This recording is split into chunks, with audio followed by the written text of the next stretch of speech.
This week on Jerusalem Dateline, U.S. Vice President Mike Pence tells CBN News' David Brody that the U.S. is taking one more step towards moving the U.S. Embassy to Jerusalem. President Trump is actively considering moving the American Embassy from Tel Aviv to Jerusalem. Plus, Israel marks the 70th anniversary of the UN partition plan that helped establish the modern state of Israel.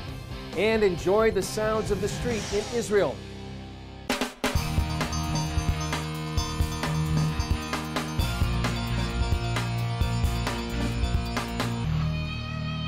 Hello and welcome to this edition of Jerusalem Dateline. I'm Chris Mitchell.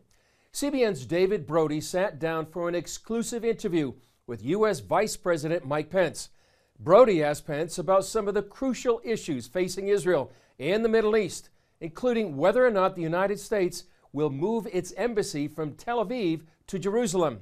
And what does the administration plan to do about the plight of persecuted Christians in the Middle East? Your Egypt-Israel trip, very important. Outline the goals for me, and especially as it relates to persecuted Christians, because this has been, well, quite frankly, you and I know, and this has been near and dear to your heart for a very long time. Well, first and foremost, it'll be a great honor for me as Vice President to represent our nation in Israel. I've actually been asked to speak before the Knesset, and I'm very humbled by that. If the world knows nothing else, the world should know this. Under President Donald Trump, America stands with Israel, and we'll be delivering that strong message. It was 70 years ago that the nation of Israel, in a miracle of history, came back into existence in its ancient homeland, and every day Americans have cherished that accomplishment, and we'll be there to celebrate that. But as we travel through the region as well, we'll also reaffirm our commitment to peace in the region. And the President's made it clear that we want peace, but people should know that President Donald Trump will never compromise the safety and security of the Jewish state of Israel in the midst of that process. I'll also be traveling to Egypt, where we'll be talking about the issue of persecuted Christians and religious minorities across the wider Arab world. I couldn't be more proud of the fact that in the wake of seeing half of the Christian population flee from Syria, 80% of the Christian population has now left Iraq, that President Trump made the decision to now begin to funnel U.S. support, not through the United Nations in every program, but for the first time directly through USAID to help rebuild Christian communities and the communities of other religious minorities that have for too long been neglected. Will that start soon? We're hoping to make announcements during my trip through the region, David. And we've been working with religious leaders, not just Christian leaders, but leaders of other religious minorities. And I'm grateful. I'm grateful for the work of Ambassador Nikki Haley. I'm grateful for the work of Mark Green at USAID. But we've told them President Trump wants this to change. As the American soldier has made that extraordinary progress in Iraq and in Syria, defeating our enemies. We want to make sure that every community, people of every faith, have a place to come home to. And we'll be using American resources to make sure that happens. Quick follow-up, the U.S. Embassy in Jerusalem. You've talked about it. You used just recently actively looking to move the embassy to Jerusalem. Where are you where is this White House in the process of that? Because very important, evangelicals. For the past 20 years, Congress and successive administrations have expressed a willingness to move our American embassy. But as I announced earlier this week, President Trump is actively considering moving the American embassy from Tel Aviv to Jerusalem, and it's a very serious matter. It's one that he's taking very seriously to heart. But the President and I believe that the relationship between the American people and the people of Israel is one that is timeless. I mean, literally before the founding of this country, there were Americans who prayed for and dreamed of Israel returning to its ancient homeland. And through the tragedy and tragic events of World War II and the Holocaust, and through strong American leadership at the United Nations, Israel was restored to her homeland, as the old book says, in a day, in a moment. And I know the President is reflecting on the decision about our embassy and other policies, but it's all informed by his commitment to the relationship between the United States and Israel, and his knowledge that the American people cherish our ally Israel, and we always will. The commitment to move the U.S. Embassy to Jerusalem began long before President Trump was inaugurated. As you can see from this story, when he was president-elect, it's been a long time in the making. During his campaign, Trump pledged to move the U.S. Embassy from Tel Aviv to Jerusalem. Some believe one possible location for the U.S. Embassy would be at the current site of the U.S. Citizen Services Office. It's located here in a Jerusalem neighborhood and considered a logical choice for a future embassy, but it's not the only potential site. According to Israel's Channel 2, another choice, the area of the nearby Diplomat Hotel, currently a home for elderly immigrants. The U.S. owns the property, but not the hotel. A third site is this abandoned lot in the busy Talpiot neighborhood, owned by the U.S. Former Israeli Finance Minister Yair Lapid says Trump's pledge to move the U.S. Embassy is an excellent idea. It's about time. We are sitting now in Israel's capital. According to opinion polls, Lapid is seen as a top contender for Israeli Prime Minister in the future. In response to a question from CBN News, Lapid told foreign journalists that every embassy should be in Jerusalem. This is our capital. We waited 2,000 years to come back here, and we expect the world to acknowledge this fact and to recognize Jerusalem as our capital, and therefore we should have here the embassy. He related a story from former President Obama's trip to Israel. I remember not long ago on Shimon Peres's funeral, the White House issued a statement saying the president was in Jerusalem, and then they changed it not to mention Jerusalem as the capital of Israel. And this was in Western Jerusalem. It wasn't even in Eastern Jerusalem. And I think this is preposterous. No country in the world recognizes Jerusalem as Israel's capital. But in 1995, the U.S. Congress passed the Jerusalem Embassy Act, mandating the move of the U.S. Embassy from Tel Aviv to Jerusalem. So far, every president has avoided the move, citing security concerns and signing a special waiver. Moving the embassy wouldn't make everyone happy. There will be happiness on the Israeli side, there will be unhappiness on the Arab-Palestinian side. There may be riots, there may be violence. Some say the move must come in the wider context of an Israeli-Palestinian peace agreement. Others believe Jerusalem is Israel's eternal, undivided capital. Coming up, a former U.S. general warns about the rise of Iran's influence in the Middle East, the role of Russia in the region, and the plight of persecuted Christians.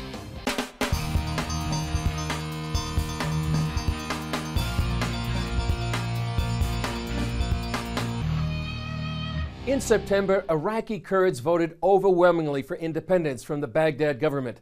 Then it seemed the world, including the U.S., abandoned them. Now their dream of freedom has turned into disappointment. Just days after 90% of Iraqi Kurds voted for independence, the Baghdad government shut down their only two international airports. Then the Iraqi army, backed by Iranian militia, struck another blow by taking over the disputed oil-rich province of Kirkuk. Middle East analyst Jonathan Spire explained Iran was the power behind that military campaign. The Iranian role was very prominent and openly declared. That is to say, the leader of the Quds force of the Revolutionary Guards Corps, General Qasem Soleimani, was in Kirkuk in the days preceding the Iraqi and Iranian military move. Iran's involvement solidified its goal of building a land bridge from Tehran all the way to the Mediterranean. During the fighting, the Kurds also accused the Iranian-backed militias of using U.S. weapons, like this M1 Abrams tank, against them.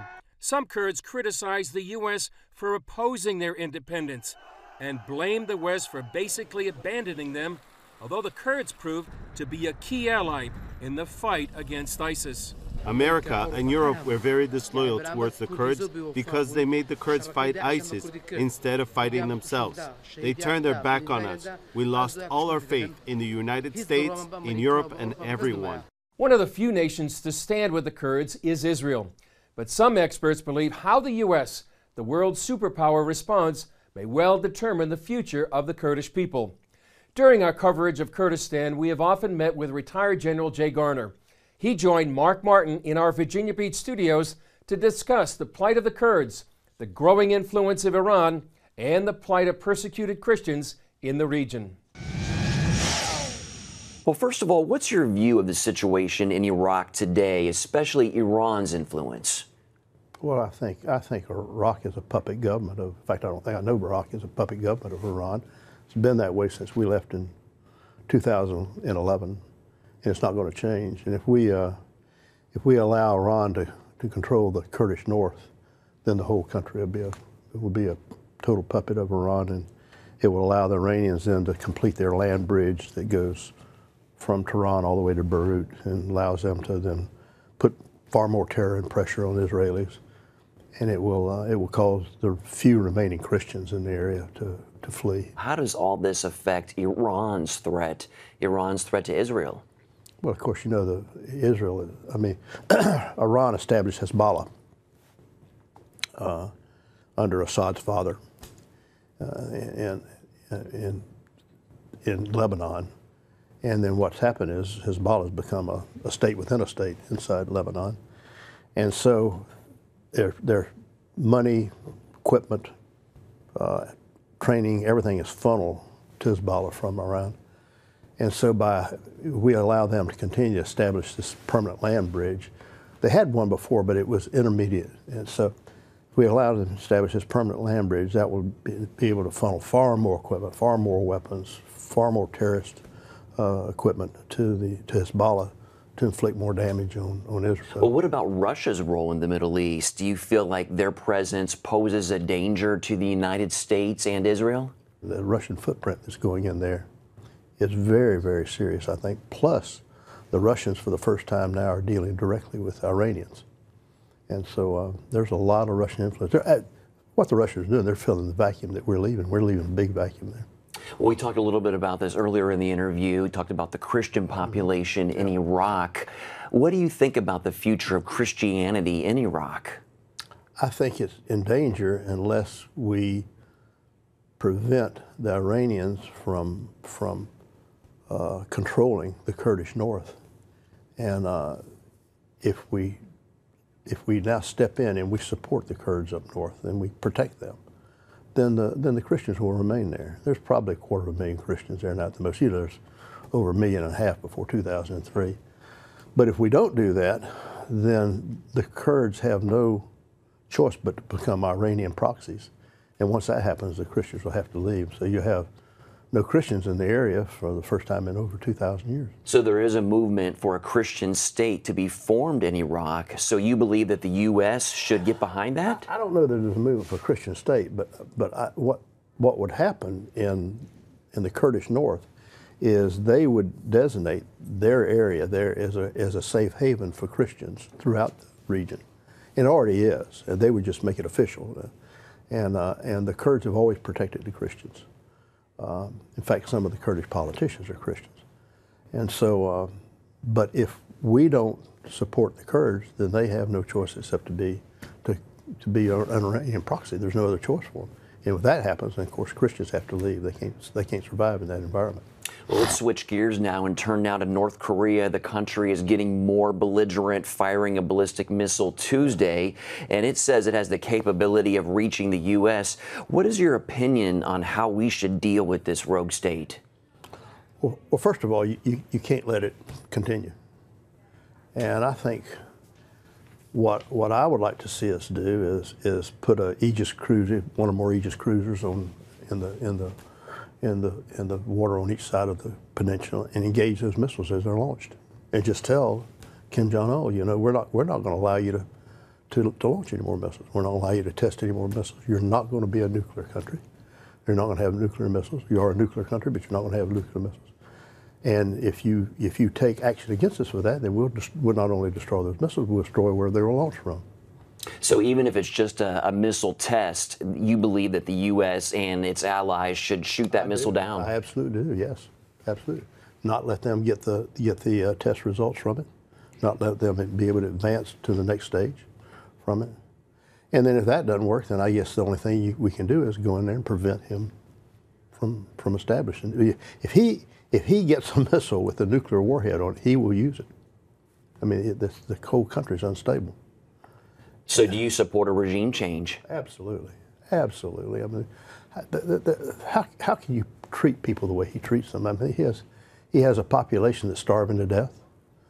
He doesn't take care of them. I mean, you know, we just captured a soldier, and the Army's supposed to be the best fed of all of the soldiers, full of worms and parasites. So you can tell that if he's the best fed, then what's happening to the civilian population? So what do you think that the U.S. should do to move that forward? I think what the president's doing, he's continuing to put pressure on it. And I know that in the president's own mind, there's a place at which then he's got to take action. He's got to take probably some sort of, if he can't do it diplomatically, which I don't think he can, we never have been able to, then he's got to do it kinetically, and he probably will. And he has to, because we cannot allow him to develop that missile that can hit our nation. All right, General Jay Garner, thank you so much for your time and your insights. Up next, it happened 70 years ago, and some call it a miracle. Today is the 70th anniversary of a great miracle. A miracle that was anything but guaranteed.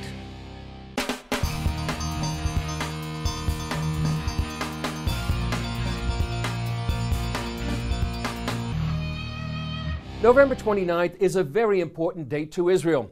This year marks the 70th anniversary of the United Nations decision calling for the establishment of the Jewish state on November 29th, 1947.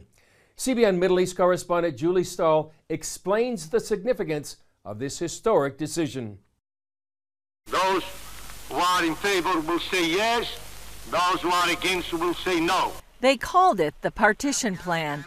UN Resolution 181 called for the establishment of a Jewish state and an Arab state in British-controlled Palestine. It represented the acknowledgement of the international community of the right of the Jewish people to establish a state. Also the right of the Arab people to establish a state in Palestine. The Partition Plan was so significant to the Jewish people that cities throughout Israel have named streets after the date. Kaf Tet B'November, the 29th of November Street, like this one here in Jerusalem. In honor of the anniversary, Israel's mission to the UN celebrated by returning to the hall in Flushing Meadows, New York, where the UN vote took place. Today is the 70th anniversary of a great miracle. A miracle that was anything but guaranteed. In this very hall, when the United Nations declared to the modern world an ancient truth, that the Jewish people have a natural, irrevocable right to an independent state in their ancestral and eternal homeland. The plan set aside land in the Galilee, along the Mediterranean, and the Negev Desert for the Jewish people. The Arabs received all of biblical Judea and Samaria, later known as the West Bank, the Gaza Strip, and other small portions. Perhaps the most controversial part of the plan was that an international body would control Jerusalem. Still, the Jewish people accepted the plan. The Israelis didn't like it because it didn't give them Jerusalem, and it didn't give them Eilat and all the southern Negev. But they accepted it because, okay, this was the best we can get. Arabs, however, gave it a thumbs down. They not just rejected it, but they waged a war not just against the state of Israel, but against the UN resolution. Israeli Ambassador Alan Baker told CBN News, it's ironic that today Palestinian Authority Chairman Mahmoud Abbas uses the 70-year-old resolution to call for his people's right to a Palestinian state. There was no such thing as the Palestinian people. Then the Palestinians were the Jews living in Palestine. And so he claims that Resolution 181 is their Magna Carta for establishing a Palestinian state because it guaranteed a Palestinian state and a Jewish state. And he's misleading the international community. And of course, they rejected it. Ahead of the anniversary, Prime Minister Benjamin Netanyahu said the most important thing for Israelis is remembering to connect with their past. The first need for the next 100 years is to remember the 4,000 previous ones. That is the first thing that will ensure the future of the Jewish nation in the land of Israel and the state of Israel. Julie Stahl, CBN News, Jerusalem. Coming up, take a look and listen to the sounds of South America on the streets of Israel.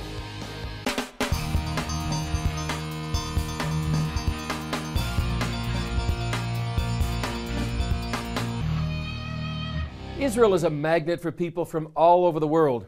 One of our CBN News producers found this South American musician who entertained Israelis on the streets of Mount Carmel.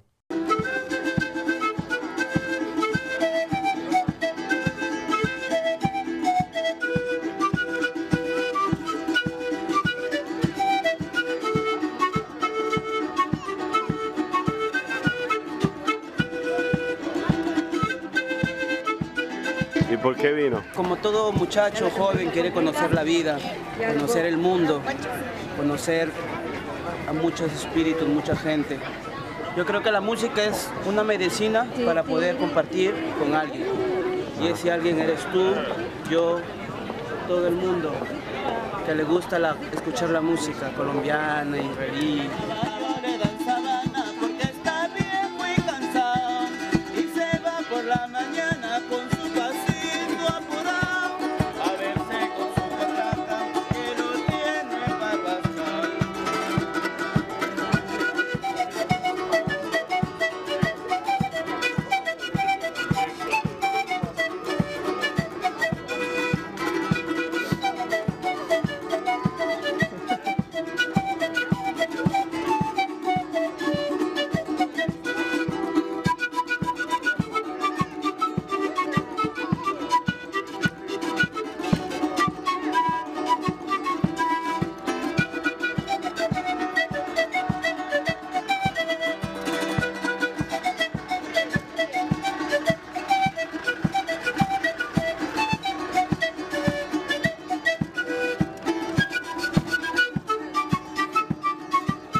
We hope you enjoyed this story, and it's an example of what you can find on our social media channels. So you can follow us on Facebook, Twitter, Instagram, or YouTube. We also want to thank all our viewers watching us in Russia on satellite channel KRIK TV, and for others around the world. That's all for this edition. Thanks for joining us. I'm Chris Mitchell. We'll see you next time on Jerusalem Dateline.